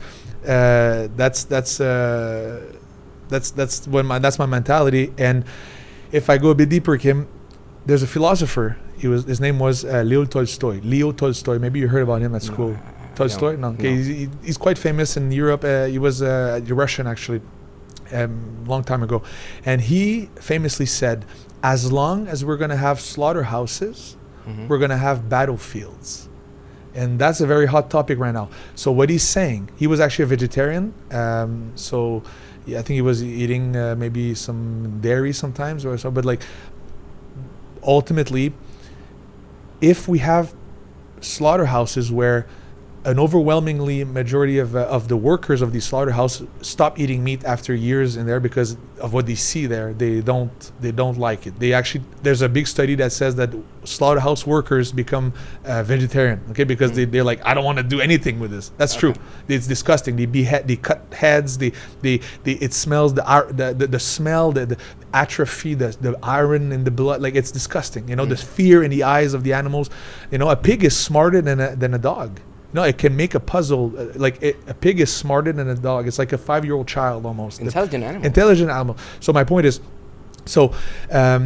as long as we're gonna have slaughterhouses, if we cannot take care of the innocent beings, like the most basic animal, like the innocent people, how are we gonna take care of each other? Like, this is helpless animals, right? Helpless people. They are basically looking at us, and asking for help, and we're basically, no, we need to eat you, right?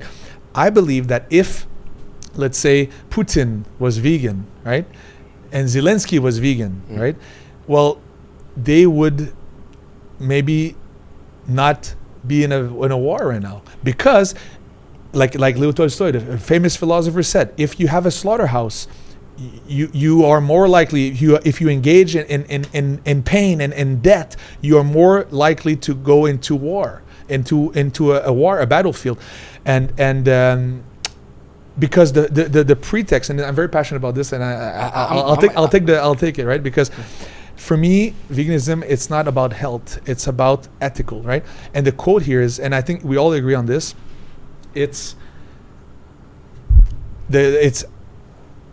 I'm sorry, I have a phone call.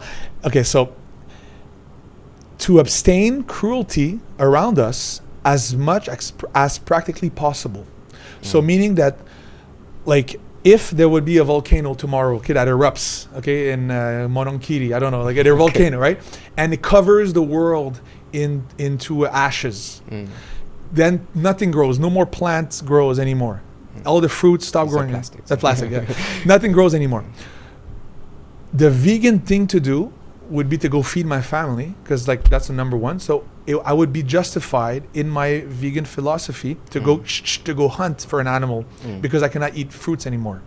I'm not asking a fisherman in Korong or fisherman in Philippines to go vegan. And basically around us, I can go to Super Duper. I can go to and buy Ian Mall. I can buy some fruits. And anyway, that being said, I'll finish on that. No. If animals, and that can quote me, you can kill me on this. If animals would organize the form religion, let's say all the pigs, the chicken, the cows, the bull, they would gather together and they would make a formed religion. They will make a religion together. Who do you think would be the devil? It's probably us. Probably us. We do eat a lot of those. We would be considered like, this is the people. Imagine like what we do to them would be considered the devil. Like we would be the devil in their religion. And that, when I heard that quote from somebody, it really struck me. I'm like, wow, I want to live a positive life as much as practically possible. There's a reason why in Hinduism and Buddhism, and they are majorly vegetarian, right? Because it is cruel. And now we have the proof that I can be strong, because I beat from Samnang. I live on a vegan diet. I eat tofu and potatoes, right? He's eating meat. I'm on vegan. So if you don't, so let's recap here. I don't need it to be strong. I don't need it to be healthy, because there's, you can do blood tests. It's super healthy, and it's nicer for the animals. So it's something to think about, right? Okay, Dave. Here's the kicker. Okay. Tell me. Here's the argument. Tell me. I'm sure the people on the internet would say, would argue. So if you were this strong, yes, and you're a good fighter, yeah, a great fighter, yep, with a vegan diet. I was eating meat before. Oh, so that's the argument. Yes, I was eating meat before, and nothing changed. I you know what I mean? Like it's a form of racism, because not in Cambodia, because some place eat dogs in Cambodia, but in the world, in Canada, for example, people have they love dogs, and they would never, it's like we draw the line on certain animals, and basically we don't eat cats and we don't eat dogs, right? But everything else is okay. So I ate horse in my life. I ate alligators. I ate everything, right? So it's basically it's a culture. Depending on where you are in the world, you change, right? So in China they eat dogs. Some place of Cambodia as well. Like it depends on the some place they eat way different animals. So for me, it's called speciesism. It's the racism of species. Speciesism. It's a real word. It's a word. It's a real word. Yeah. So you basically you're racist towards certain races, towards certain species of animal. So we are, like we're racist between, some people are racist toward Asians and blacks. So for me, I want to live a positive life, and whatever I put in my body, I don't know. If I go to the molecular level, okay. Let's say I believe everything is vibrations. Everybody's energy, right? So if you bring a person like a cow, and they smell the friends in front of them, they hear them cry and scream, and the smell of blood, it makes them adrenaline pump. They don't know where they are. They're afraid. So now their entire body, their entire cell is like full of weird energy. Then you kill them, and then I eat it. What am I really putting in my body? Am I putting like this negative energy in my body, right? So my point is, like, I want to be a superhero. I want to, like, in the Marvel movies, like you don't see Hulk and the Avengers like going in the streets of New York and just like smacking innocent people, like boom, boom. No, you kill the bad people. So I want to be a superhero in my life, and I want to protect the innocent. Like the Marvel are protecting the innocent, I want to protect the innocent. And it is not hard. It is not easy, brother. I have cravings. I'm born into, every culture in the world, always born into, we always eat meat. Everybody eats meat. There's no culture that doesn't eat meat. There's no vegan culture in the world. Like, I always talk to the Turkish. Oh, but my culture eats a lot of meat. Yeah, in Canada too, in Middle East too, everywhere, in Cambodia too. We all do. My kids are 4 years old now, 2 and 4 years old. They've never ate meat in their life. Never. My wife was pregnant with them. Never ate meat. No milk. Not vegan. So vegan pregnancy 2 times. Vegan children. Super tall, super healthy. So, and they don't have the craving. I still crave McDonald's because I was eating it when I was a child. So cravings. Once, let's say my real test right now is to see what is it gonna. Are they gonna crave this? Because I still crave a steak. Really? Of course, I like it. I'm not vegan because I don't like it. I still salivate because it's in my brain. I see a steak, it smells good. I want to eat it. And that's the really important point here. I am consciously reminding myself this is a sentient animal. I don't want to do this because I don't want to put that in my body. The only difference between me and a lion, or you and a lion right now, okay, is your compassion. That's it. Like, the only difference between me and a wild animal is my intelligence. So if I'm not able to tap into my compassion and my intelligence, I'm no better than a wild animal. And I feel insulted by that. So you're telling me that I'm no better than a dumb lion? It's like, oh shit. So let me be like, because that's actually I read it the other day, and it's actually on my Wikipedia because I've said that in another podcast. I believe that human bettering starts with our ability to protect the innocent, like this. So I believe that we will not evolve as a planetary species, humans, if we kill animals. That's my take. That's your take. Yeah. I always believe that at least you're not imposing your ideology on people about veganism.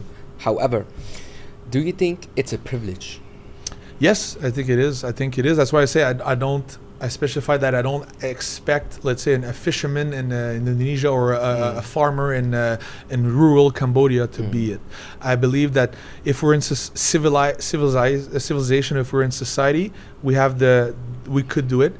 But I believe that if the big ag, we call it, or the big companies in the world would actually work towards that goal, it would be very accessible to everybody in the countries of the world. I think they're protecting this because why? Who do you think feeds the antibiotics and the supplements and all the meds to bovines and cows in Canada? It's Big Pharma. So Big Pharma makes billions of dollars by injecting these animals with antifungal antibiotics. It's crazy, like and they don't want it to stop. because we're breeding, artificially inseminating bulls and cows by the billions a year. Like we're talking billions of billions. If we would stop breeding them, we would not have as many, it's just insane. It's insane. So it's a money making thing. So if the money would be aligned with, let's say, like human bettering, we would be able to have a lot of places in the world that would be, because it's not hard to grow potatoes or plant tofu, Dave, this battle is you're fighting a giant. Yeah, and I'll take you up on what you just said. It's like, let's say because now it's a conviction. It's my conviction that I consider that murder. Like it's a murder because let's say you go see a nice rabbit, like if you play with that food, like that person, you don't want to eat food. You don't want so. I was gonna say I consider that murder. So let's say you go to a place where like they traffic young children or for sex. Let's say in some countries, right? Like, is it okay for me to say like I only eat meat once a week? Like as I get told that a lot. I don't eat meat that much. Okay, well I only go to sleep with the little girls a little bit. You see these kind of examples. I know, but that's what I'm saying. So for me, it's a Holocaust, the biggest Holocaust in the world. We're talking about like a trillion animals a year, land, sea, air. We're talking and it has a tremendous impact. So for me, it is atrocious. So, but it's like saying, nobody's gonna do it, so I should not do it. Well, no, actually, I can only control myself. I control myself, and by my action, like a bit like with my sons, by my action, I shall influence some people, even if it's only one person. Well, it's like I cannot change the world, but I can change myself. Can I give you a call in 10 years and see how your son turned out? I would love to. Strong. I'd love to. Yeah, could be stronger as well. Yeah, because Kong MMA, my gym, and that we're going to talk about a gorilla, a silverback, right? A silverback is the leader of the pack, right? What do you think they eat? Bananas. They don't eat meat. Yeah, they do. So if you look at strong like an ox, right? An ox is like a bull, like a cow, like what do you call that in Cambodia? Like there's the words for like. Yeah, but you know what? Like the one with. Is it bull or does that? Yeah, in English, do you know? I think it's buffalo. Buffalo, yes. Buffalo also it's vegan, right? It doesn't kill rabbits. They might occasionally, I don't know, but like it eat grass. So most of the strongest animal in the world are plant-based. The biggest one, the elephant, is plant-based. The tallest one, the giraffe, is plant-based. The oldest living one, a tortoise, is plant-based, and the strongest, gorilla is. Anyway, it's not. It's an asinine. I call that in scientific reasoning. It's a fallacy to talk about this. Meaning like it's not. It's not accurate that much. It's more of an anecdotal evidence to talk about animals because we have different digestive tracts, we have different teeth, But like, the point is, and I didn't know that recently, and that's maybe interesting for you. All proteins comes from plant. Think about it for a second. Plants are a protein. If you look at it, it's an amino acid. Okay. The only reason why a lion has protein in his body. Okay, he doesn't eat plants, right? So what does he eat? He eats a gazelle, right? Where does a gazelle eat the protein? From the grass. From the grass. So the gazelle eats the plant. Let's take this. So I'm the gazelle, right? I eat the plant. I transform that into my body, into my muscle. Then my muscle has protein because of this. Then the lion comes and he kills me. And now he transformed my muscle into protein in his body. So all thing I'm saying is that I'm cutting the intermediate. I said, let's skip this, and let's go directly to this. I'm sure there's a lot of scientific explanation how that is possible, so I'll give you a call. You get a call from Kim. It's like, how's your son? Yeah. But you understand what I'm saying, right? Yeah. And on top of that, for humans, and that could be interesting for some of them that are curious, we cannot have arteriosclerosis, so fat deposit, cholesterol, right? Maybe you have people in your family. My dad had a stroke. My grandfather had an open heart surgery because of his blood. It gets clogged by cholesterol. So this only happens with animal fats. Okay, you can it's almost impossible to clog your veins and your arteries with plants. like a mango or a tofu or tempeh or peanuts, and it will not have fatty deposits. So what do you eat? Good question. What do we eat? What do you eat now? So we eat tofu wraps. I have potatoes, avocado toast. We had beans and legumes and rice with stir fried tofu, teriyaki. So there's a lot of stuff I can eat. Of course, it's a transition, right? Because you have to really want it for a bigger purpose, because again, it is harder. There's milk in everything, right? Like there's milk in chips, Doritos chips. Like, oh, somebody asked me today, do you want some Doritos? I'm like, no, it's nacho. There's milk. Nacho is cheese, milk. No. My brain is like, Instant. I started looking at everything, sometimes there's milk in everything. So, and can I do one more thing? Yeah, okay. Milk is for me worse than all. You know why? Because yes, I understand you have it. I know. Because you have it here. Yeah, get that out of there. So listen to it. Let's say Wagyu, right, or Kobe beef, right? Like they massage you. A lot of times, you can have a decent life as a bull, right? You can as a cow. You live, you eat, right? You eat for 5-10 years, and then they eat someplace, they massage you, right? They do music too. They do music too. So you have a decent life, and then they stab you in the neck and they kill you. Okay, right? So that's the part we don't talk about. Some people say sometimes, and that's another good clip. Oh, I take care of my animals like my own children. Well, I hope not. Because you kill them at the end. I hope you don't take them like your own children. Okay. I hope you don't treat them like your children. Also, you take care of them like your own children until you slaughter them. Oh, okay. Anyway, so let's say in Kobe in Kobe in Japan, they are born and bred, and then they're killed. But for milk, they are artificially jacking off a bull to get the sperm, because, by the way, natural insemination, like we do it, that doesn't happen very much in the wild. Maybe someplace in the farm. Most of the time, they put electro-ejaculator in the anus of a bull. It would work for us too, by the way. It works on the bull. So you put that in the bull, then it makes him jizz right away. Dave, why do you know this? Because I'm an activist. I'm very passionate about it. I've been doing. I read. What do you search on Google to get that? How do you get that information? Like, how do we go there? I want to laugh, but it's a very serious matter. I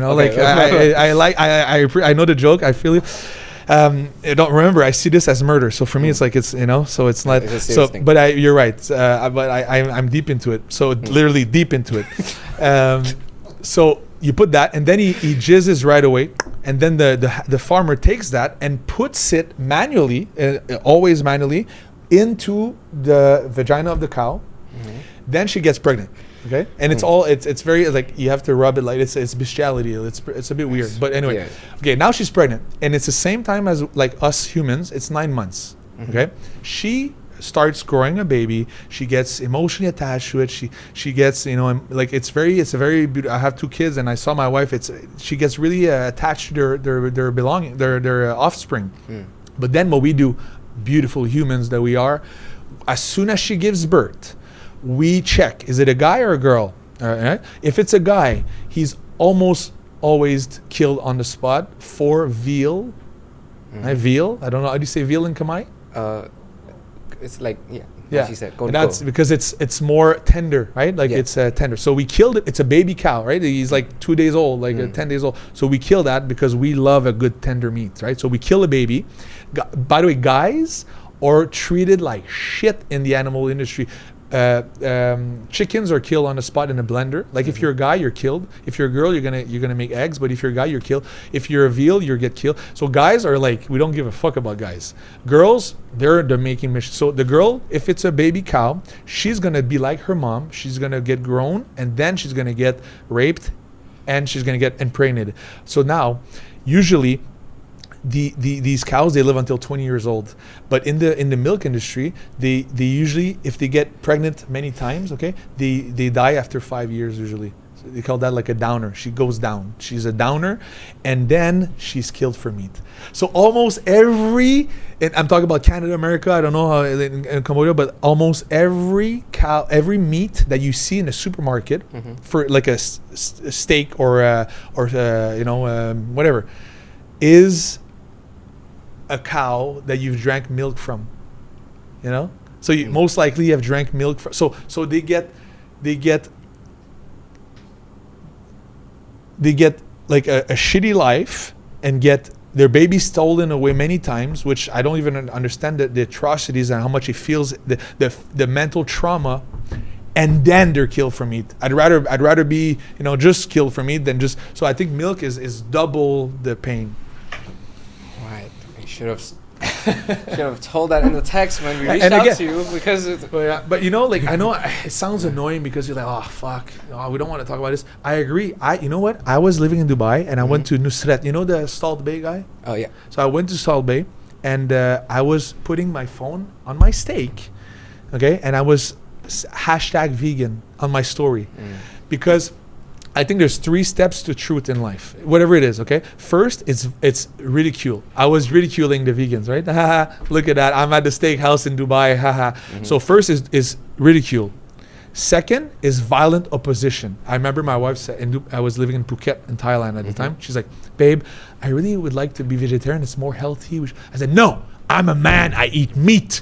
Okay? Violent opposition. Every man. Yeah, of course, which is stupid because gorillas don't eat meat and they can fuck us up, Can you beep our words? And it's fine. Okay. We don't care. Okay. And then the third one is acceptance, right? So at one point there was also a vegan girl. She was climbing Mount Everest, right? And she was showing the world that vegans can do anything, right? So she climbed Mount Everest and I think she died.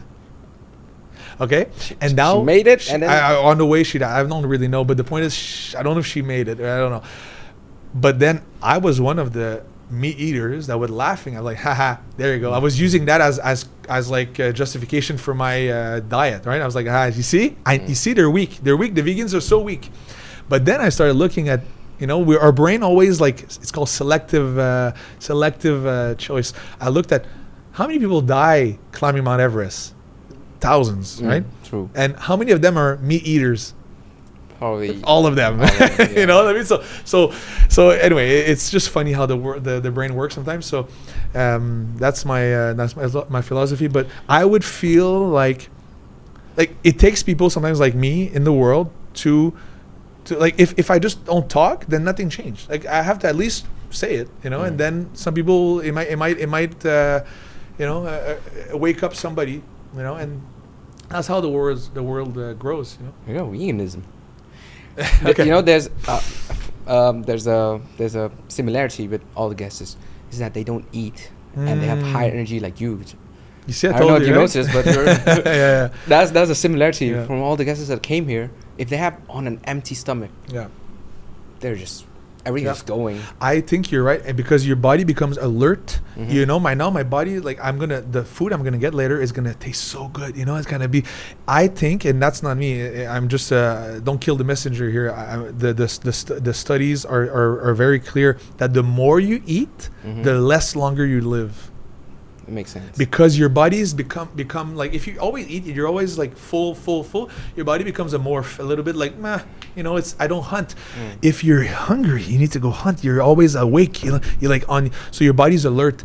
What is better, an alert body that's fighting diseases, white blood cells, like always fighting, or a very like complacent and like slow body that's you're digesting. I'm digesting, right? A lion is always sleeping, right? A lion is always, anyway. I agree with you. I think we should bring back intermittent fasting. Intermittent. Her mom's a doctor, and she said the exact same thing. Don't eat less, you live longer. Wow. So I'm a doctor. So you're saying I'm a doctor, pretty much. Close. I don't think that's how it works, but close enough. Okay. That's how it works. ទឹកពិសាកម្ពុជាឆ្លងកាត់នៅប្រព័ន្ធបន្សុទ្ធចំនួន3ដំណាក់កាល Ultra Filter Active Carbon Filter Reverse Osmosis បន្សុទ្ធគ្រប់ដំណក់ជាមួយបច្ចេកវិទ្យា Smart Triple Filter Cambodia Cola កូឡាថ្មីឆ្ងាញ់ មិនថាការជួបជុំបែបណាត្រូវតែមាន Cambodia Cola ក្នុងដៃ Cambodia Cola រសជាតិនៃភាពរីករាយ Mr. Leduc. Well, first thing, can I Dao Leduc. Leduc. Is it Leduc or Leduc. So lead. Okay, I'm gonna pronounce it properly now. Yeah. Leduc. Leduc. Okay. So I want you to make a speech. Okay. It's for the upcoming fighter who's a young guy, a young lad who wants to fight and maybe wants to see a career in fighting. Well, what do you have to say? Maybe a short inspirational one, and then we'll top it off. You have to be ready to endure immense amount of loneliness and fear, and be able to find motivation within when nothing around you gives you. You have to be able to have the discipline to get up and train even when you don't want to, if you want to have the success that you thrive. Because it's easy to say I want to be champion, but then you don't do the effort to do so. So if you really want something, your actions would follow. But this is a very lonely sport. You're always left with your own mind. It's not like a team sport like baseball or hockey or soccer or football. You are left with yourself. You are alone when you run.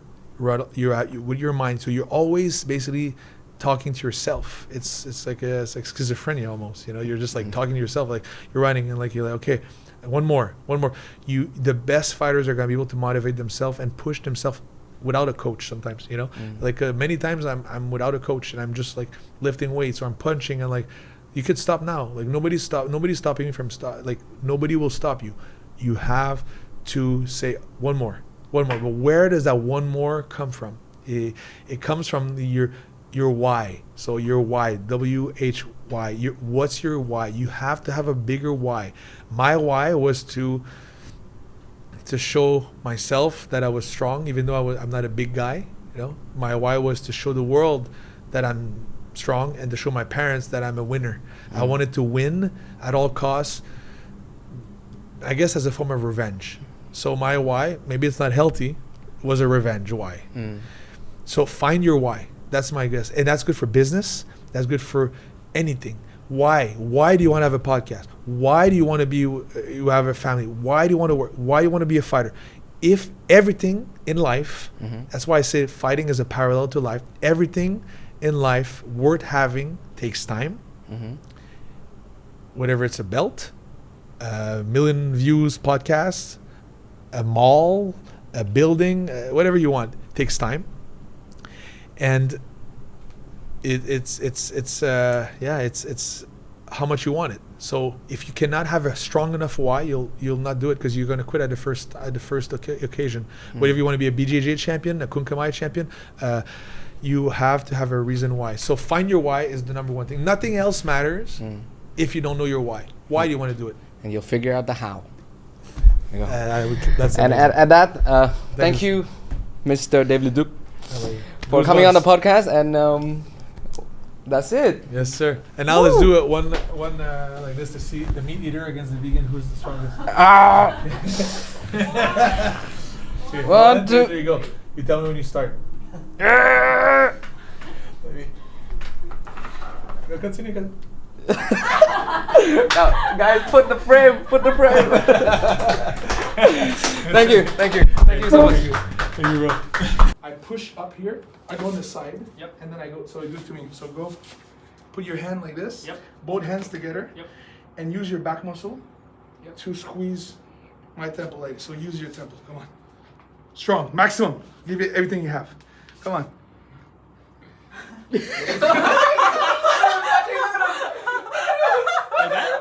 You started? I don't know. So, it's another game completely. One day when I have at the gym in Quran, you're my guest. We need to. No, we're going. We have to go.